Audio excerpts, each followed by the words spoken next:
Hello and welcome to Tell the People, a program about our Catholic faith with news and information in and around the Catholic Diocese of Lafayette. I'm Stephanie Bernard. In today's show, Trista Littell interviews Jan McNeil about exhibits at St. John Cathedral Museum.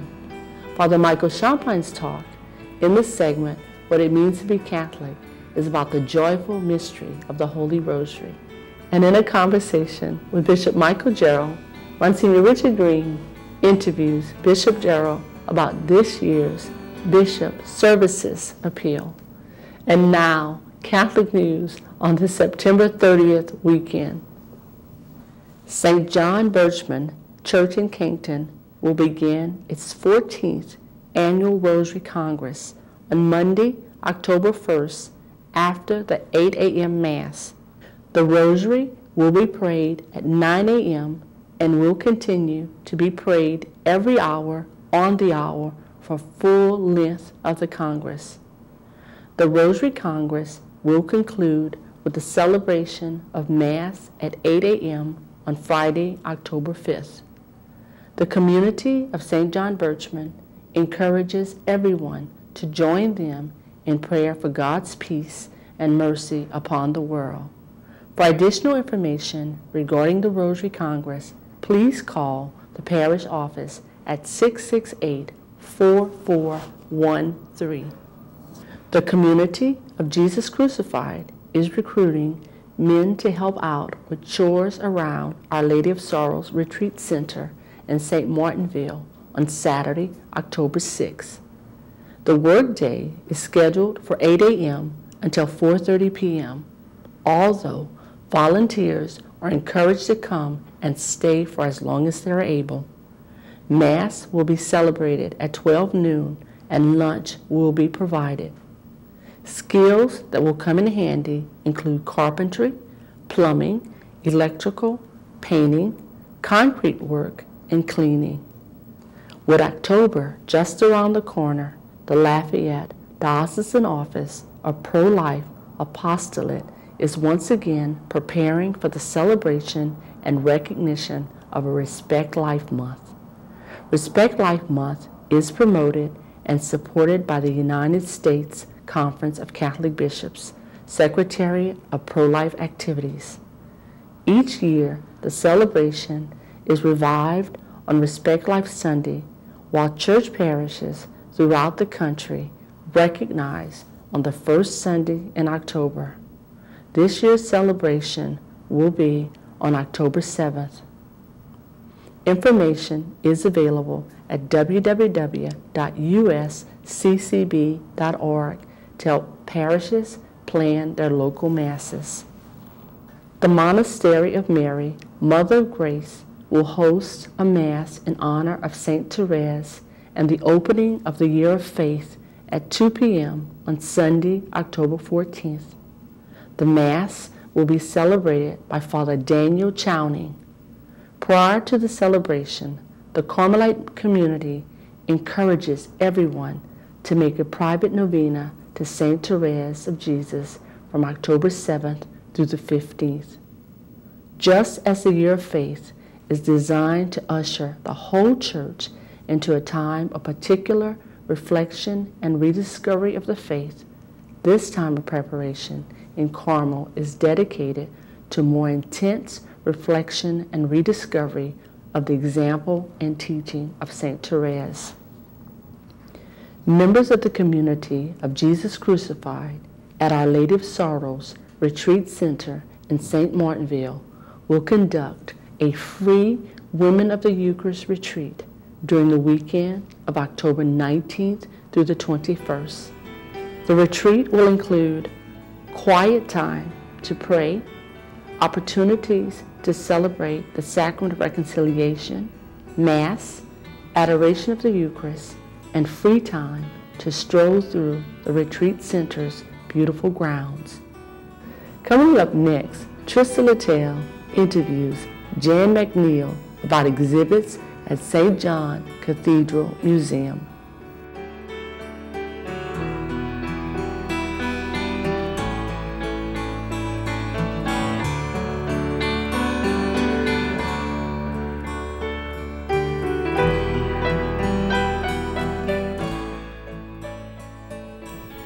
Welcome to Inside the Diocese. I'm Trista Littell, and today we're going to be talking about the St. John Cathedral Museum and Gift Shop. And we are so happy to have Jan McNeil, probably the most knowledgeable person who will bring us up to date on the happenings there. Welcome, Jan. Thank you so much for having me. Well, we're going to jump right into it because you have a lot of information to share with us today. So please give us a brief history of the museum and gift shop at St. John Cathedral here in Lafayette. Give us the how, when, and why the museum and gift shop began, please. Well, it was the brainchild of the then Monsignor Provost, and he decided we had so many things locked away in closets and down at the basement, we needed to start a museum. So in 1991, the museum began. I retired from teaching in 1992, and Monsignor said, Jan, would you be the manager of the museum? And I said, well, if you have faith in me, I will try. And 20 years have passed, and with the help of about 12 volunteer workers and 5 docents, we have been telling the story of St. John's Parish and also the Diocese of Lafayette. We have many collections there. I'm thinking of one especially, the 3 churches that were replicas of the churches that existed on that site of land donated by Jean Mouton back in 1821. Mr. Antoine Boustany made these 3 churches, and we have them to exhibit in the museum, so it gives the people an idea of the continuum. Now, another collection we have is the Ambassador Jefferson Caffrey collection. You know, he is buried in our cemetery. He served as the longest diplomat serving the United States. He served 12 different countries on 5 different continents during his lifetime. We also house that beautiful Hanley Gano exhibit. It is a great nativity. It is an Italian Baroque presepio. And at Christmas time, people like to come back and refresh in their memories what the real meaning of Christmas is. Then, of course, we have all of the bishop's artifacts that are in there. And when we take in nursing home groups, I hear ladies say, you see that ring? I kissed that ring when I made my confirmation. Or when they look at the big quilt that was given to Bishop Fry when he retired, it represents all of the religious orders of nuns or priests that serve the Diocese of Lafayette. We also have some of the artifacts of Bishop Harry Flynn. We have so many things there. You need to come by and see. And then we also offer tours. We offer tours to school children, tourists. We have bus loads that come, 60 people at a time, and we usually use 2 docents for that occasion, alternating, so that we can give special attention to a smaller group. What are some of the items someone might view in the museum, Jan?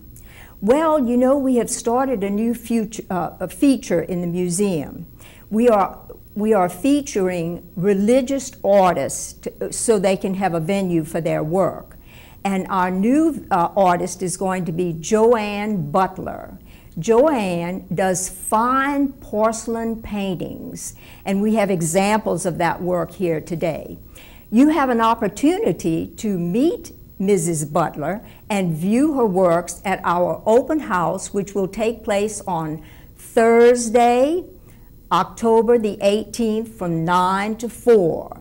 Now, if you work and you can't come that day, we are extending the open house, and that will take place on the afternoon of Saturday, the 20th of October, and it'll be open from 1 to 6.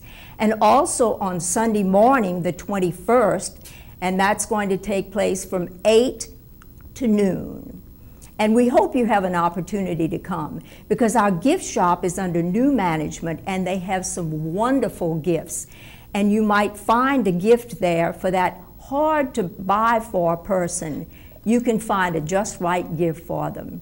Well, that'll be a great opportunity, because with Christmas coming up, there's always that special person that you want to find something to give, something special to, and then at the same time, after you're buying your gift, you can just go right on into the museum and have that tour with all the wealth of knowledge that you have to share. And you do such a great job of explaining in detail. You really have a passion for that. So thank you for all you do and providing that to the people of the Diocese of Lafayette.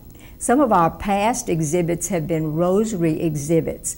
Estelle Monick from Washington, Louisiana's brother traveled extensively throughout the world, and he came back with these wonderful rosaries from all over the world, from monasteries and from convents, and we had those on exhibit last year. And then this year we're just winding up her exhibit on rosaries from around the world. Well, thank you, Jan, once again for joining us on Tell the People, and we hope that the people of the Diocese of Lafayette will take advantage of this great opportunity on October 18th. Yes, y'all come. Thank you, Jan.